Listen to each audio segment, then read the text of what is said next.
tekanan osmotik.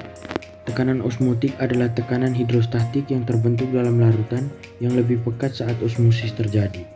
Tekanan osmotik inilah yang akan mempertahankan kesetimbangan osmotik antara suatu larutan dan pelarut murninya yang dipisahkan oleh membran semipermeabel.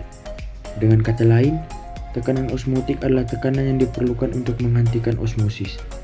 Tekanan osmotik ini merupakan salah satu sifat koligatif larutan. Tekanan osmotik sendiri dilambangkan dengan tanda pi. Nilai pi dari suatu larutan dapat dihitung menggunakan persamaan Van Hoff. B. Cairan infus.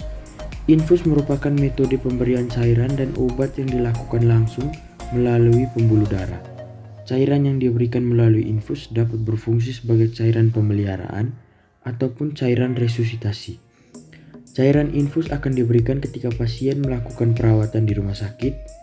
Cairan infus atau intravenous fluid tersimpan di dalam sebuah kantong atau botol steril yang akan dialirkan melalui selang menuju pembuluh darah. Jenis dan jumlah cairan yang digunakan akan bergantung pada kondisi pasien, ketersediaan cairan, dan tujuan pemberian cairan infus itu sendiri. Selain untuk memberikan cairan, pemberian infus juga dilakukan sebagai metode pemberian obat secara parenteral.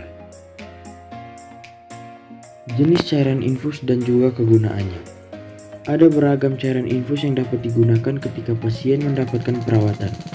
Cairan infus yang umum digunakan dapat dibagi menjadi dua jenis, yaitu yang pertama cairan kristaloid. Jenis cairan infus yang pertama ini adalah kristaloid. Cairan kristaloid sendiri mengandung natrium klorida, natrium glukonat, natrium asetat, kalium klorida, magnesium klorida, dan glukosa. Cairan kristaloid ini pada umumnya digunakan untuk mengembalikan keseimbangan elektrolit, mengembalikan pH, menghidrasi tubuh, dan sebagai cairan resusitasi. Yang kedua adalah cairan koloid. Jenis cairan yang kedua adalah cairan koloid sendiri. Cairan koloid ini memiliki molekul yang lebih berat. Cairan ini dapat diberikan pada pasien yang menderita sakit kritis, pasien bedah, dan juga sebagai cairan resusitasi. Hubungan atau keterkaitan antara tekanan osmotik dengan penggunaan infus. Prinsip kerja infus berdasarkan tekanan osmotik. Ketika Anda berkunjung atau bahkan dirawat di rumah sakit maupun puskesmas, Anda akan melihat tabung cairan yang ditinggikan dan dialirkan melalui selang kecil ke dalam tubuh pasien. Begitu pula Anda yang bergelut dalam dunia komputer, maka kata infus ini tidak asing lagi. Dalam dunia medis, istilah infus berarti mengalirkan cairan atau obat ke tubuh pasien pada periode waktu tertentu dengan kelajuan tetap. Nah, pembahasan pada label fisika kali ini akan diisi dengan materi fisika prinsip kerja infus yang memanfaatkan konsep sifat zat cair dan tekanan osmotik pada zat cair. Infus menerapkan konsep dasar fisika atau kimia, yaitu sifat zat cair. Zat cair mengalir dari tempat yang tinggi ke tempat yang lebih rendah.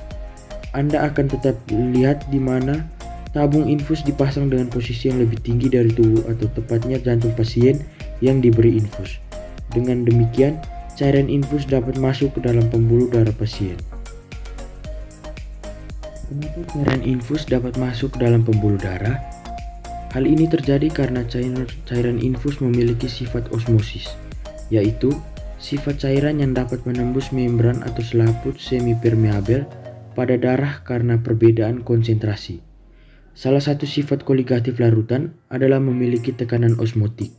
Dengan adanya tekanan osmotik pada cairan infus, maka cairan ini dapat masuk ke dalam darah pasien setelah melewati selaput permeabel darah. Larutan infus dibuat bertekanan sama atau isotonik dengan tekanan cairan darah pasien. Hal ini bertujuan untuk menghindari kerusakan pada sel darah maupun pembuluh darah. Jika tekanan cairan infus lebih tinggi atau hipertonis dari darah pasien, maka akan terjadi pecahnya sel darah pasien akibat banyaknya cairan infus yang masuk ke dalam pembuluh darah. Namun jika tekanan cairan infus rendah atau hipotonis, maka akan menyebabkan masuknya air ke dalam darah sehingga terjadi penggelembungan dan pecahnya sel darah.